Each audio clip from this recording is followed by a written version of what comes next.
I'm Whitney from Purl Soho, and I'm going to show you the Kitchener stitch. The Kitchener stitch is a technique that seamlessly grafts together two sets of live stitches by sewing new stitches between the two. Here are two stockinette pieces, and to start, I'm going to hold the needles parallel to each other with the points facing to the right. The wrong sides of the fabric are together so that the right side of one of the pieces is facing me. Typically, when you work Kitchener stitch, you thread the tail of your work onto a tapestry needle. But I'm going to use this scrap yarn in a contrast color so you can really see what I'm doing. Kitchener stitch starts with two setup stitches.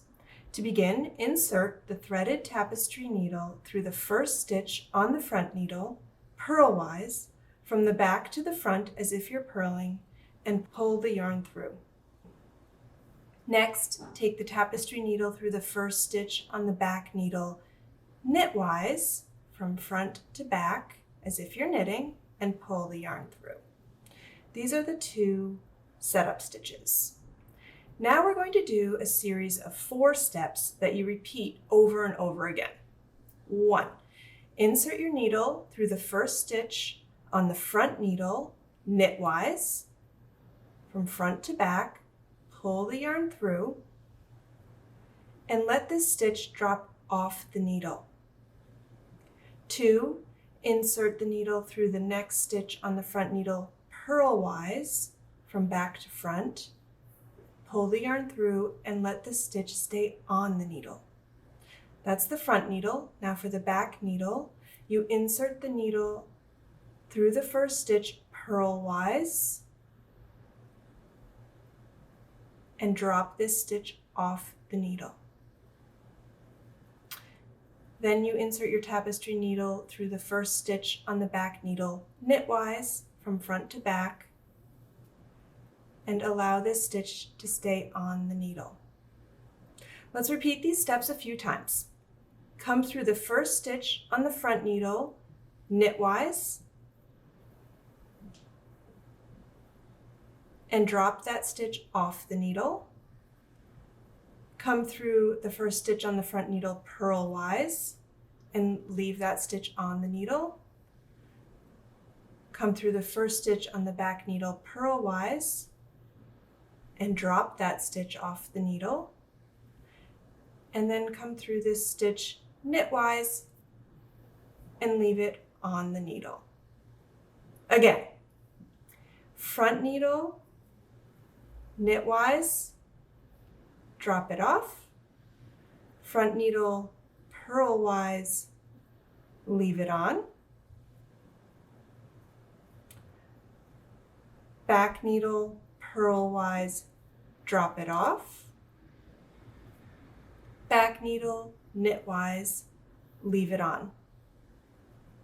Notice that I'm keeping my index finger between my two needles.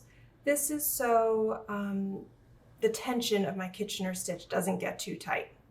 I'll show you that again in a second, but let's do those steps one more time. Front needle, knitwise, take it off, front needle, purlwise, leave it on, back needle, purlwise, take it off, back needle, knitwise, leave it on.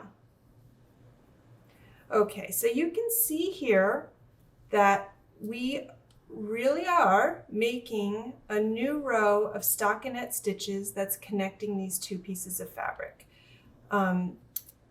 But the tension right now is quite loose. It's not matching the tension of the fabric. So all you do to fix that, and you do this sort of every few stitches as you go along, is take your tapestry needle and pull the tension through so that it's matching the stitches of your fabric. And will be a row of stockinette stitches that you can't even discern from your regularly knit fabric. So I'm going to continue to knit to the end of my row, and we'll come back when I'm at the last 2 stitches and I'll show you what to do there. Okay, so I've worked the Kitchener stitch across all the stitches to the last 2.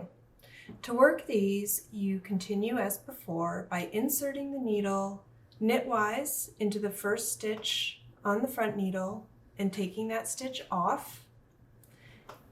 And then you do the next step for the back needle, which is to insert your tapestry needle purlwise and also take that stitch off.